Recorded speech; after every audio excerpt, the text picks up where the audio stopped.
sesuai janji kemarin saya menugaskan Grandmaster Susanto Megaranto untuk bercerita mengenai partainya melawan Grandmaster Wang Hao.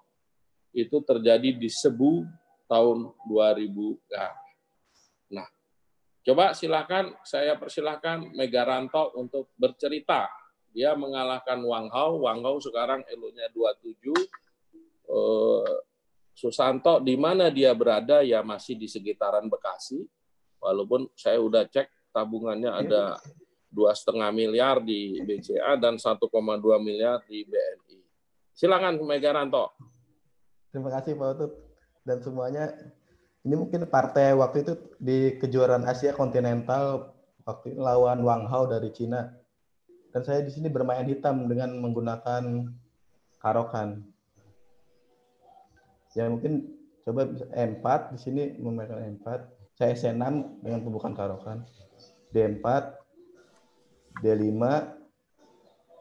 Nah dia variasi maju E5 yang biasanya sangat tujuan putih dalam variasi E5 biasanya dia menyerang di kadang di sayap raja hitam dia. Dan di sini saya menjalankan gajah F5, kuda F3, E6, gajah E2, kuda E7, rokade, H6 masih dalam teori seperti biasa. Ini kuda B D2. Salah satu pilihan juga di sini biasanya ada variasi seperti A4, A5, tapi dia di sini memilih tujuan yang berbeda mungkin dari Wang Hao untuk menguatkan di sentral dulu di D4. Atau ada tusukan dari saya di ada counternya biasanya di Karokan ada counternya di C5, dobrak di pion center di D4 itu. Dia mencegah C5 tujuannya. Di sini saya jalan kuda D7. Nah, dia mencegah C5 kuda B3. Gajah H7 di sini. Dia C3. Menteri C7. Benteng E1. Nah, di sini saya menjalankan G5. Sebenarnya mungkin bisa saja jalan kuda F5. Tapi misalnya kuda F5 terus hitamnya gajah E7, misalnya putih gajah D3 contoh. Gajah D3, gajah E7 sepertinya kurang begitu bagus karena gajahnya di open dan pilihan dia serangan putih kadang bisa ada G4 juga. Kudanya akan ada trap di G4 kadang sewaktu-waktunya. Jadi sih saya ada pilihan juga langsung ke counterplay ke G5, langkah G5. Dengan tujuan karena ada opsi bisa rokade panjang hitam juga. Di sini dia mencegah H3, kuda F5, gajah D2, gajah E7, benteng C1 dengan dia persiapan dobrak C4 jika saya mungkin rokade panjang secepatnya. Rokade panjang A4, benteng D ke G8. Tujuan saya G4 di sini dan dia mencoba ngeblok langsung G4. Nah, waktu dalam bertanding saya ada pilihan juga kuda H4 atau kuda G7 seperti main biasa dengan tujuan H5 juga. Tapi dalam pikiran saya mungkin terlalu lama dalam counterplay-nya, jadi saya menjalankan di sini H5 langsung. Dengan emang resiko buang satu perwira. Tapi tujuannya dengan menyerang secepatnya untuk mematikan Raja Putih. G kali F5 langsung. Saya G4, ada opsi juga gajah biru, tapi saya mungkin kelihatan langsung supaya cepat menyerangnya G4. Kuda H2, gajah kali F5, gajah F4, gajah H4 saya di sini. Ya mungkin kalau membutuhkan penyerangan karena tidak cukup, mungkin harus ada tambahan juga senjata lain. Misalnya ada yang misalnya gajah 7 belum berfungsi, bisa untuk penyerangan juga gajah H4 dengan tujuan ke F2. H kali G4, kuda F6 korbannya. Mungkin bisa aja H kali G4. Cuma kuda F6 bantu juga sambil masih pin rajanya di jalur G. Kuda D2, kuda kali G4, kuda kali G4, gajah kali G4, raja H1, menteri E7. Nah sekali lagi serangannya mungkin tidak cukup. Gajah 2, benteng 2 harus ada tambahan lagi untuk menyerang. Seperti menteri kan yang tidak berfungsi di menteri C7, jadi bisa dimanfaatkan ke tujuan dengan menteri H4. Kuda F3, gajah kali F2,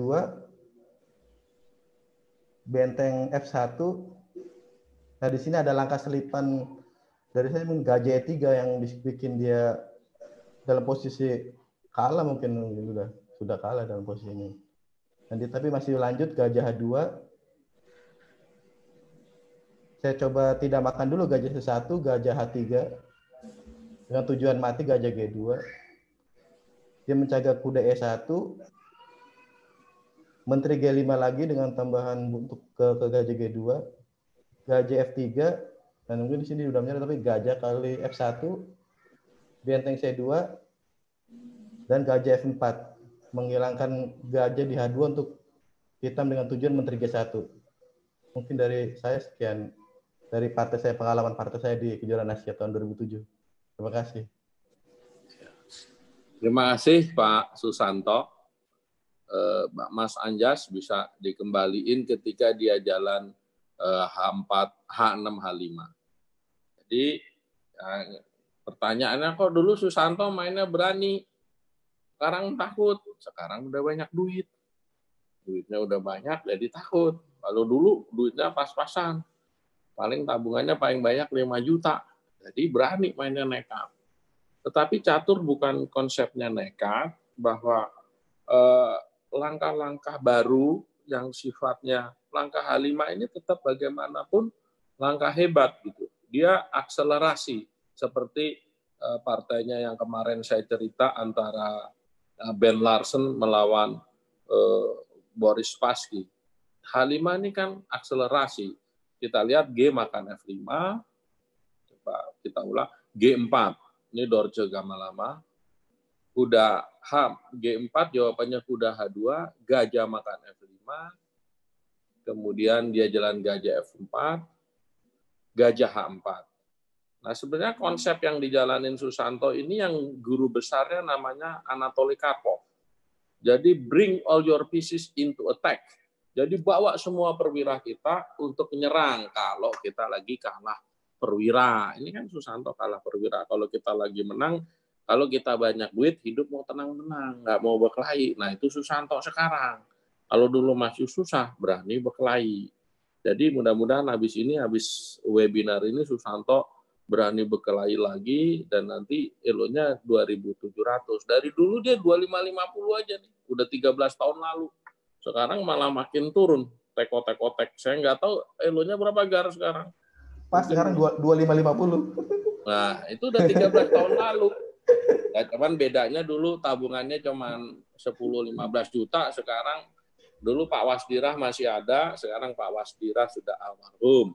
Nah, ini kemudian Susanto jalan H makan G4, kuda F6. Ini kan konsepnya membawa semua perwira dalam pertempuran. Tentu ini diuntungkan karena pin gajah di F4. Dia jalan kuda D2, kuda G4, kemudian kuda makan, benteng gajah makan, raja H1, menteri E7. Ini langkah presisi terakhir, membawa buah hitam terakhir ke dalam pertempuran. Kuda F3, gajah makan F2, benteng F1, gajah E3. Ini yang disebut kalau di pelajaran teman-teman yang di advance nih namanya konsep decoying. Decoying itu mengalihkan penjagaan. Sekarang kalau putih jalan gajah makan E3, Mas Anjas dicoba dijalanin karena semuanya gajah makan F3 skak, dimakan pakai benteng ataupun pakai gajah, menteri H4 skak.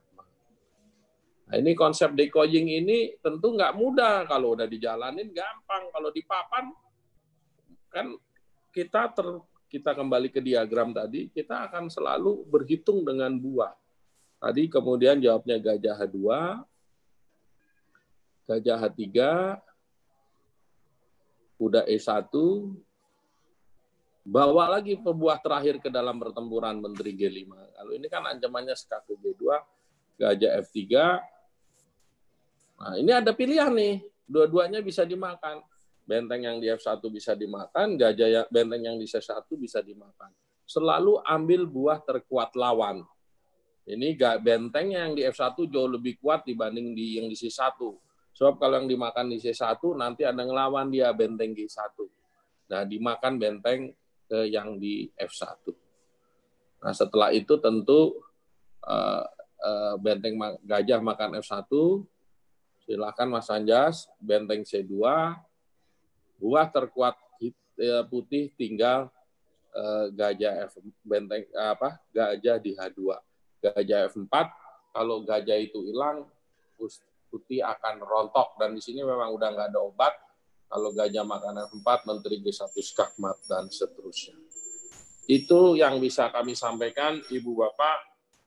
Sudah hampir 45 menit saya bicara dibantu oleh Mas Anjas dan Susanto.